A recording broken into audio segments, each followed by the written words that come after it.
guys, and welcome back to the Music by Mads podcast. Today, we are talking about Wishbone Deluxe. I'm so excited about it.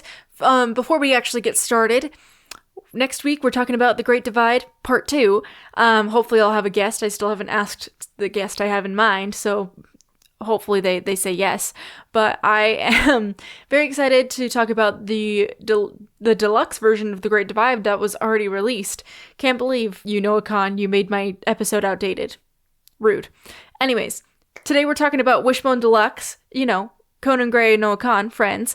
I have been so excited for this deluxe album. I have been waiting and waiting and waiting. I'm so excited. So before we actually get into the songs, I wanted to talk about the Wishbone Deluxe conversation that Conan posted on his YouTube.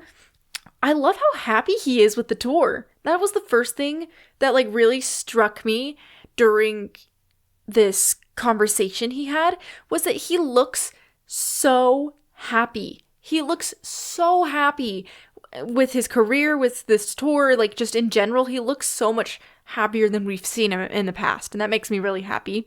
Another thing I just loved was how he's coming back to his YouTuber roots with this kind of conversation and getting to talk about something in a deeper way than we normally get, I feel, because a lot of it was focused on The Best, which is, the single they released for the deluxe album. But I feel like we got to hear so much more about an album, deeper into it than we've gotten to before, which I love. I also love him so much. He's so sweet. He's so cute. Another thing I really wanted to highlight was how he said that the deluxe songs are more grounded and soft. He also said they're darker. I don't see that quite as much, but I totally see how they're a little softer in nature, it's a little more healed. And I think that's really what he was going for, and what he really achieved with the sound of these songs, is that they're a little more healed and softer and grounded and more reflective, especially. They're not so in the moment, and you can tell he's really reflecting on this relationship. I'm kind of mad at myself because I made a mistake in watching this video after I listened to the deluxe album, which, is my bad. That's just user error on that one. But I did appreciate how much he talked about the songs, all of the songs, at least in general, and not just The Best. I am realizing that this deluxe isn't a straightforward continuation like I thought it was going to be. I didn't listen to the full album when I was writing my notes. I just jumped straight into the deluxe tracks. I probably should have listened to the whole album first, but I was in the middle of editing and stuff like that for the Noah Khan episode to get it out on Friday. And it struck me that it feels to me, I should say this, I'm not trying to put words into Conan's mouth. It feels to me that this is more of a sister or companion piece to Wishbone and not just a continuation. Since there's such a big gap in between when he wrote the standard version of Wishbone to the deluxe, I feel like it's acting more of a sister piece, a much shorter sister piece, to let us know where he's at now. I think that I explained it decently. If I didn't, I'm sorry. It's just a thought I had while I was listening to him talk about this deluxe album. And there you go. Succinct. I guess we should just get started with Do I Dare? I am in love with the strings. His string arrangers do such a wonderful job to give us beautiful string orchestrations in these songs. I love that it's a little waltz. I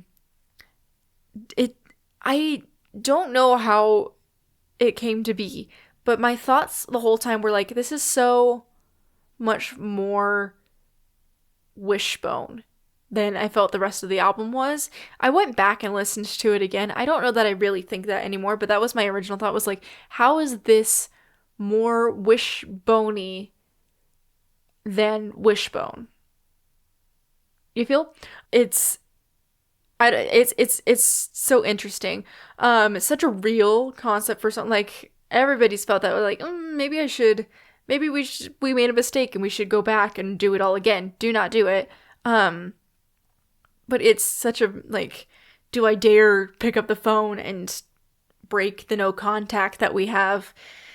Which, again, crazy.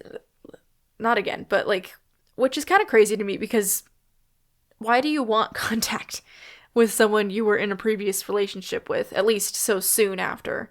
Like, sometimes you can be eventually okay and tolerate each other enough, but why do you want it so soon? I mean, I get the fact that you want to break no like, you want to talk to them again because you miss them, because it was a relationship and it ended. But people who, like, try to stay friends with their exes immediately after, like, why would you want to? And it's not even, like, criticizing those people as people.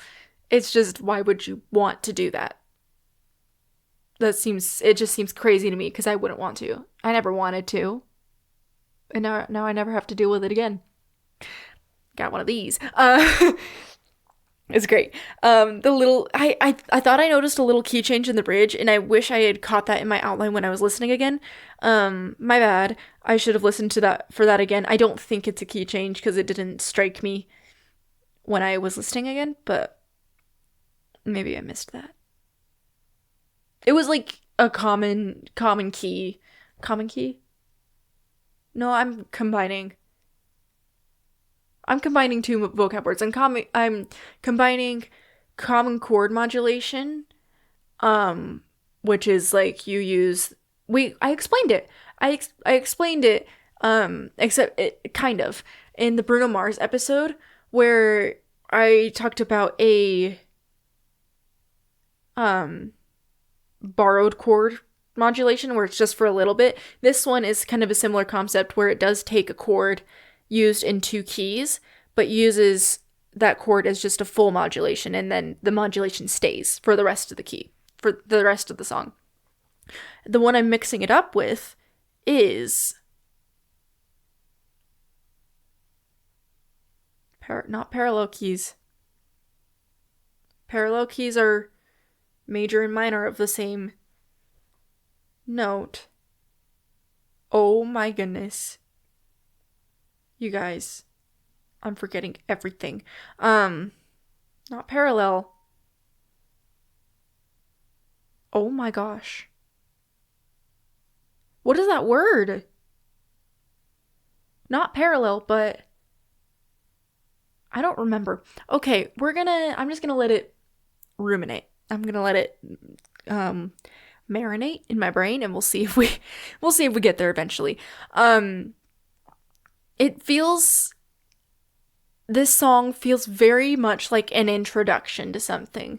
That's what gave me, I think, what threw me off the most is this song felt like less of a continuation and more of an introduction into a new thing.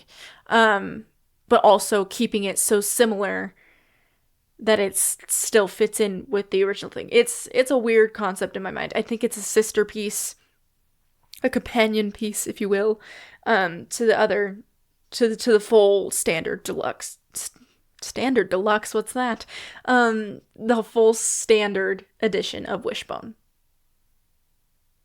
That's what I'm feeling. And I still can't think of that word, so we're just gonna keep going. The house that always rains. It's not the house. It's just house that always rains, and I keep mixing that up. And then I stop saying the Great Divide. I just say Great Divide. So I'm switching those. I have another cat hair on my face. I loved the start and stop instrumentals on this one. Very Conan Gray. I think he does that a lot throughout his discography. And I'm excited. Oh, I just thought of another thing that I can't wait to talk about, that he does often in his songs, and it makes me very delighted. It's a very Conan Gray thing to do. The drums have been so good. This whole standard edition, deluxe edition, everything. The drums have been so good on this album. I love them so much. I love a good drum part. Like, please, can we get pop artists to bring back a freaking drum set into their music? I know it pushes it more into rock, and that might not be what people want, but I want it. And I beg that we can have more drum, like more acoustic, heavier drum parts than we have had in the past 10 years. Okay, maybe a little less, like 7 years. I love what we're doing with the synths. I love synths. But I also love acoustic instruments. Give me more of that in pop. People should be used to hearing more of that in pop. At least combine them. At least use both of them and make them, like, harmonious. Please, I beg, give me more drums. Give me more strings, which I love that people are going back to. But give me more acoustic instruments in your music and not just all synth. Please. And thank you. Okay, moving on. This one feels like childhood in a lot of ways to me. I don't know what it is about the sound of this song, but it feels very childhood-y. Like, it's just kind of nostalgic. He nailed the nostalgic feeling from childhood in this song. I think it's very, yeah, childhoody. Like, I can't describe it. It's nostalgic and childhoody. That just sounds like I'm saying childhoody, which is what I'm saying, but like you get what I mean. Childhoody. It's anyways. The verses feel slightly repetitive, but then he does. This is the thing I was really excited to talk about. Then he does his very classic Conan Gray third verse switch up. He did it on Carmel. He did it on House That Always Rains. And he does it on several... He does it on The Best, too, where he does something different, and a lot of the times a completely new musical idea at the end of a verse. I don't have House That Always Rains memorized yet, so from Carmel, it's the part where he's like, and all the nights with your friends around, ignoring me so they won't find out. That part. It's a completely new musical idea that he's put into this third verse to make it more interesting, and then he launches into his chorus with a little less pre-chorus. It's like basically a new pre-chorus, but it's a continuation of the verse. Roundabout. It's one of my favorite things that he does. I think it's such a like a trademarked thing for him to do something like that. And I know it's a common thing in music to put something new in play. Like, that's what bridges were invented for. He just takes it one step further to give us another thing. Like, that is my favorite part of Carmel, when he does that part. That is my favorite part. And it's so refreshing to hear when you've got a verse that has a repetitive melody, because sometimes it's boring just to hear 2 verses, chorus, 1 verse, chorus. It's like 2 verses, chorus, same pattern verse, new pattern, like same pattern half verse, new pattern half verse, chorus with these songs. And I appreciate it so much because it's just refreshing. There's something new to hear. It's not repetitive, and I feel like he does it really well on songs where he has melody lines in the verses that are extremely repetitive. It's wonderful. Yeah, I like it a lot. It gets me every time. I wish I had claimed this one before the album came out. I claimed Doors, and I really liked Doors, but I didn't like it the most out of all of these. It's like middle of the road for me. That cat here, guys, I'm telling you, Kevin and Ophi. It's because Kevin was a criminal. He kept running. He likes the pretty lights way too much. Mr. Kevin does. And if you don't know who Kevin is my cat. This is a picture of him. He is one of our executive producers. That's a running gag we have, is that my 2 cats are the executive producers of the podcast, because really I do everything except for some technology support things. That's my husband's wheelhouse. He does a good job. But Kevin, bless his little dumb soul, there are no thoughts in that brain except for play and do crimes. And a lot of the times, play and do crimes are the same thing. So he likes the pretty lights So he's not allowed in here when I set up my podcast studio, which is unfolding this sheet and turning on the fairy lights, because he attacks the sheet, and I fear one day he is going to knock it down. But his hair's on my face, and I can feel it, and it's driving me absolutely crazy, but I don't want to like dig at my face because it'll scooch my makeup if I touch it too much. It's quite rude of Kevin. Back to business. I love happily melancholy songs, and I feel like this one really encapsulates happy melancholy, which is, I guess, a lot of what nostalgia is like. I guess I would say nostalgia is more melancholy and happy instead of just happy and melancholy. Like, you get what I'm saying with like it's two different things to switch those words. But I think he nailed it with this one and the sound. This is very high on my list of the 5 songs that there are. But yeah, he also in this song had just absolute bars. He references, so this one, he in Do I Dare, he like takes a break from the sentiment, but in Care he says, I won't miss being your lover, but I'm still losing a friend. And he brings that concept back and flips it on its head, where he says, if I could do one thing over again, I'd be less of a lover to you and more of a friend. Bar. This bridge was fantastic too. I loved his voice, just like soars. It was so good. And then the next thing I wrote down, Conan's bridges are incredible. He went to the Taylor Swift school of writing bridges because his hit all the time. Speaking of Care, that is one of my favorite bridges on this album. This one is up there as well. And then the best, obviously, that bridge. Oh, that one hits me like a truck every single time. I love it. I sincerely wish I had claimed this song before it came out. I claimed Doors, and I was a little disappointed. It's just not, I just didn't grasp it. I'm gonna have like a light bulb moment sometime. Not Doors, Door. Did you tell him about the D-O-R-E? The door. That was aggressive, sorry. I wish I had claimed House That Always Rains. I wasn't ready for it to be this upbeat and sad song, which I love. I love those. Speaking of Door, it's time to talk about Door. The intro was so eerie. The like little guitar line that it started in. It was a little eerie. It fits the song very well, and it's just eerie. That's the only word I can think of. Eerie and just sad. Eerie and sad. Yep. Eerie and sad. It's just interesting. He did another 3-verse switch up on this one.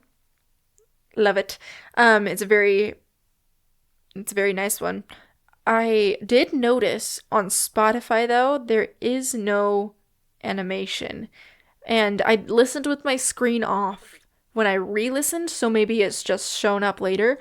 But I'm wondering, since he's done so much promotion with this one, I'm wondering if there's going to be some sort of visualizer or some sort of, or a full-on music video for Door, which would be really interesting. Like, do we get to have Corey back as Brando? Like, is he coming back for music videos like that? Is it just gonna be Conan since the story's over, kind of a deal?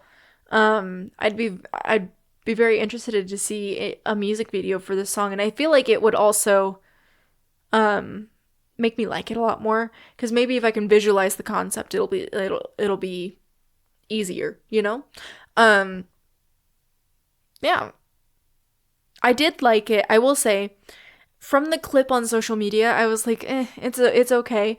I liked it so much more than I thought I would when I heard the full song. And I think this one is very relatable. I think anyone who has been through any sort of breakup gets this song a lot. Especially for those who are very emotional and clingy and just want love and to give love. But that's, most adults have been through a breakup, so most adults would get this song and feel it in their bones. And I felt it a lot. It just wasn't the one I felt the most on this deluxe. I should say this now. I feel like I've just kind of dunked on this one. I had chills during this one from his vocals. He's such a good singer. My goodness, he has such an amazing voice, and he's only gotten better. Like, I didn't become a hardcore Conan Gray fan until Found Heaven. Like, right before Found Heaven was when I, like, really started to listen to him, and then he released Found Heaven, and I was like, dang. And I became a hardcore fan forever. And then Wishbone came out, and I became full-on obsessed with him, and he's improved since I started listening to him crazy amounts. He has worked so hard, and you can tell by how he's singing. I watched we'll talk about it more later, but I watched the live video of him singing the best, and he's got his hand on his stomach making sure he's breathing correct. Like, he's done wonderful work to make sure his voice is healthy, and it's expanded what he can do by crazy amounts within the last 2 albums. It's very impressive. Now we've got Moths. The door connection right away was hard hitting. It was very nice. The storytelling was unmatched, where he's using this metaphor of like, oh, the door is closed, but I opened this window if you want to sneak in. And then how the only things actually coming in are the moths and not the person he wants to be with and wants to love. Sadness, obviously. I love the strings. There are more strings. The viola right before the chorus, that lovely low line in the viola. Delicious. I loved it. And then the chorus was fantastic. He opens it up a lot in this. Yeah, I think. Yeah. Hopefully you guys didn't hear my stomach just growl there. I'm really hungry, apparently. I don't know what sound that was either. I'm elsewhere today. I don't know what's going on. I am all over the place. But I say that every single episode, you guys. I say that I'm like, oh, I'm all over the place every single episode. One of the lyrics I loved. I lost my spot in my outline, but one of the lyrics I loved a version of you're washing away. That's a hard-hitting line. It's kind of similar to, it's like, I feel like it's, golly, this cat hair everywhere. I feel like it's similar to Stick Season by Noah Kahan, where he's like, I'm completely blanking on the lyric where he's, I just kicked my chair. He says, golly, right when you need the thing, it goes away.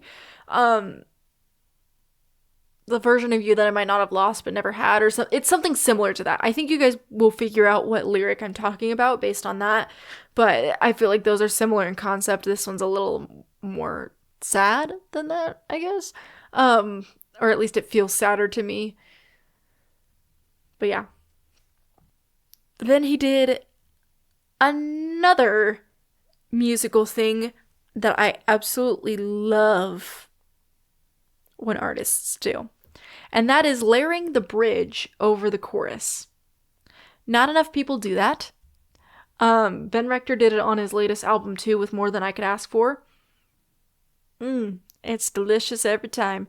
I love hearing both vocal lines on top of each other, especially when the chorus or the bridge, one or the other, is super sustained, so you get to just like fully appreciate both.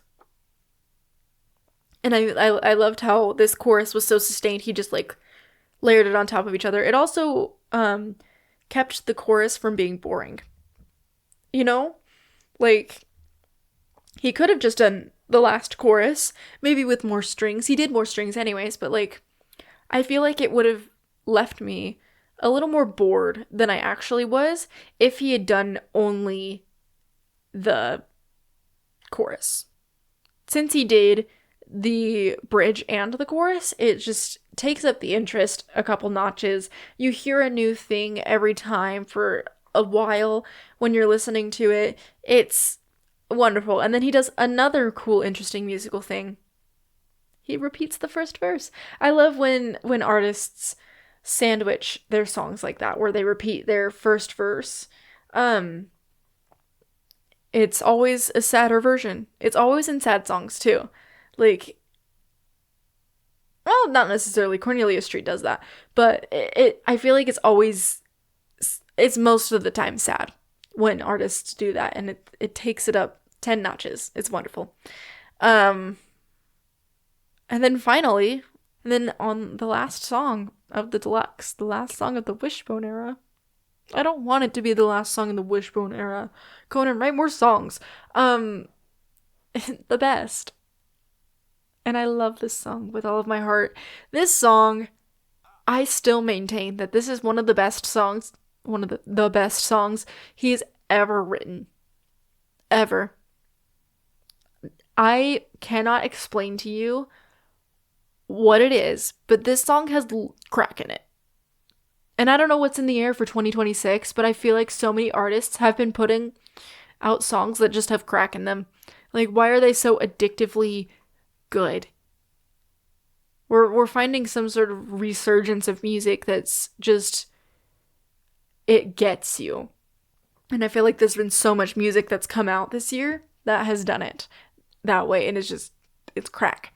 One of the best songs he's ever written. The build up to the chorus always gets me. It's so good. It's just everything about this song just hits me like a truck. The backing vocal on Haunting Me All of the Time in the chorus is like so spaced out and reverby that it's just like, it's haunting you in that moment. And he does it again in the chorus, but that first time you're hearing it, it's really feeling like it's haunting the narrative of this song. He does the third verse switch up in this song. You can't go wrong. And then he has one of the best bridges I've ever heard. I don't know what specifically I gotta look at the chords of this song more closely, because whatever chord progression he's doing, where it opens up and he changes it just a little bit for that bridge, it's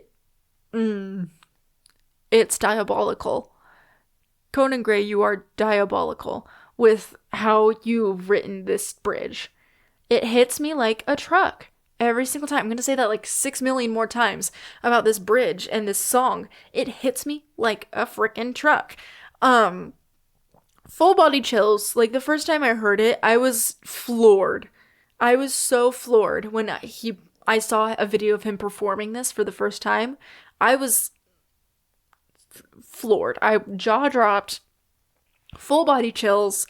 Just, oh, and then they strip back after the bridge for like the ending of the bridge, and they just go full into the chorus. Because sometimes, I mean, artists commonly do like a stripped down version of at least part of the chorus and then go full back. No, we're just gonna punch you in the gut with the chorus, full out, grander than before. You know? And then I watched him perform it live. And that live intro, you guys, where he talks for just a second, and in this live video, I think that's when he announced the deluxe version, if I'm remembering correctly. And just whatever's going on in the background with these instruments, it's just atmospheric and just spaced out in the best. Like, it's setting a stage where it's gonna draw you in very quickly, but it's like, it just like creeps in. It's like a little creature that just like creeps in, and then all of a sudden it's there, and you didn't even realize it came in, and then all of a sudden you're launching into the most devastating song you've ever heard in your life. And that's it. That's all I can say about it. One thing I love about him singing, he pronounces certain words. I love the way he pronounces certain words and vowels, especially his I's and O's. Specifically when he's doing like sounds, not songs. Oh my gosh, this cat hair is driving me crazy, you guys. Disgusting. I didn't even get it. His I's and aw sounds just, they're so unique to him, and I'd be able to pick out his voice from a million miles away. Even if you did like a voice changer, if you pitched it up or down, I could tell you it's Conan Gray just by the way he pronounces an I or an O, like a soft ah sound. I can tell you it's Conan Gray because they're so unique to him. Give me that electric guitar. It's so much more prominent in the live version. And I love it. I wish it was a little bit more forward in the best now that I've heard it more forward in the live version of the best. It's, ooh. And it's like, it's repeating just that first melody line. So the repeating figure you hear a lot of times in the background is it was a bad time, just in the guitar, and it just keeps going throughout the whole song. And I think that's another example of haunting the narrative of this song, is this guitar repeating the beginning, it was a bad time figure. Whew. I was very passionate, and I'm very exhausted now. I talked to a lot of people today. It was a very social day. And to a lot of people I don't know, which is always that much more exhausting. So now I'm just tired. I just don't want to talk to people anymore. Talking to a camera is a little easier, because I don't have to respond. I just get to yap. Not that I don't like talking to people. I do like talking to people. It just drains me. This mixing on this live version is beautiful.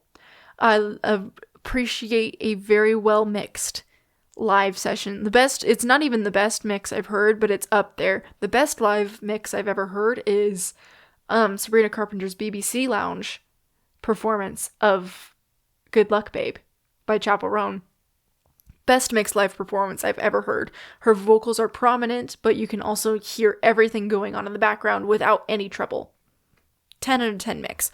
I lost my spot. The drums are so crisp. I love the drums. The fills he does on this album. He's not doing them, but the fills that are being done on this album, stunning. I love them. Like, the launch back into the chorus is just a drum fill, and it's so good. He's always had good drum fills. His producers know, like, I don't know if it's his idea. I don't know how much he knows about drums, but him and his producers know how to work drum fills into his songs that are very interesting and fun. There is something I do want to talk about that is very important in hand with the fact that this was a live recorded version of the best. The build-up to this song and release was insane. He signed with new management and then instantly had one of the best music marketing campaigns I've seen in a long time. Him and Noah Kahan both had incredible marketing campaigns this year for their albums. It's like you're playing as a song. It's a very common strategy. I don't want to say it's that common, but like it's a strategy people have used where they start playing a song live that's unreleased and then they announce it later. But this one, I feel like, especially within the fans, was so hyped up where every single Conehead knew the words way before the deluxe was even announced. Like, I knew every word to that song before it was released. And that was all because I would listen to that live version every single day up until it came out. Every single day. He put it into the set list. It was officially into the set list, and then after playing a few shows with it, he finally announced, oh, here's the release date. Plus, guess what? A deluxe album coming out April 24th. It was perfect. It was perfect. Like, everybody knew the words. It got fantastic attention online. It was just good marketing and good strategy on his part and his team's part. I don't know if that was in the mix before he signed with his new management, but based on the timeline of when he said he wrote this album, I'm guessing it was not until he signed with new management that this was planned. And they did a fantastic job in a short amount of time, because sometimes these album releases and these marketing campaigns are planned months in advance, and they did it in a very short amount of time. And there we go. That's it. Final thoughts.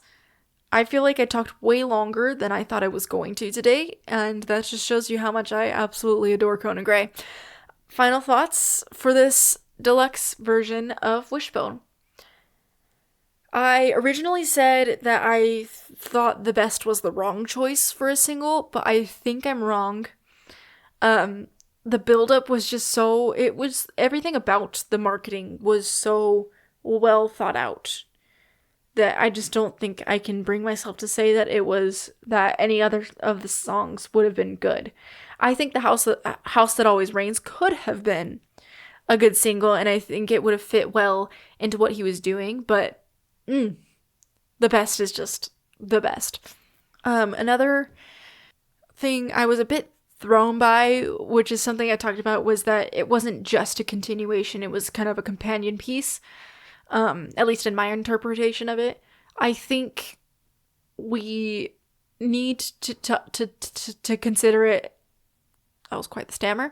We need to consider it more of a companion piece. And by we, I mean whoever wants to with me. I'm not going to force you, obviously. I have no power to do that. But it was a solid deluxe album. I think it's a very interesting concept to pair with your deepest heartbreak, because I feel like a lot of the times artists are like, oh, guess what? These are songs that just didn't quite make it onto the album, but I wanted in the deluxe. Not this time. He wrote completely new songs and was like, haha, take that, suckers. You don't get to hear the freaking 300 songs I wrote for this album. Just these new ones, these 5 new ones that I probably wrote 100 songs in addition to those 5. R.I.P. the lost songs. Anyways, great deluxe. I can't wait to hear it all in order again with the album. And you know what? That means it's time to rank the deluxe version of this album. I am nervous for what the Coneheads are going to think. My number 1 song from the deluxe version of Wishbone is The Best. It's right there in the name, you guys. It's called The Best. Obviously, it's gotta be the best song on the deluxe version. Then I've got House That Always Rains, Moths, Door, and then Do I Dare. Those ones are battling for the last 2 spots. I almost am gonna put Do I Dare over Door, but I'm gonna keep it what I said. I liked the first 3 that I listed much better than those ones. I do like them more and more as I listen, as per usual with me, but yeah. Anyways, here we go. It's time for the Song of the Day segment. 7 songs for 7 days of the week, and it's all just pretty much everything but the best from the deluxe album, the Wishbone deluxe album. House That Always Rains, Moths, Door, and Do I Dare. And then we've got Drop Dead by Olivia Rodrigo, her new single, which I'm excited to talk about when her album comes out all the way in June. Yikes, that's a long ways away. Then we've got Better Man, Taylor's version by Taylor Swift. I loved the song as a kid when it was Little Big Town, and then I loved it even more as an adult when it was Taylor Swift. Then we've got How Many Things by Sabrina Carpenter from Emails I Can't Send. And that's it for this week. Next week we're talking about MoranoaCon, The Great Divide, will probably have a guest. I say probably as I've not asked the guest yet, and I'm very hopeful. I'm excited to talk about it more, and I'll see you guys next week.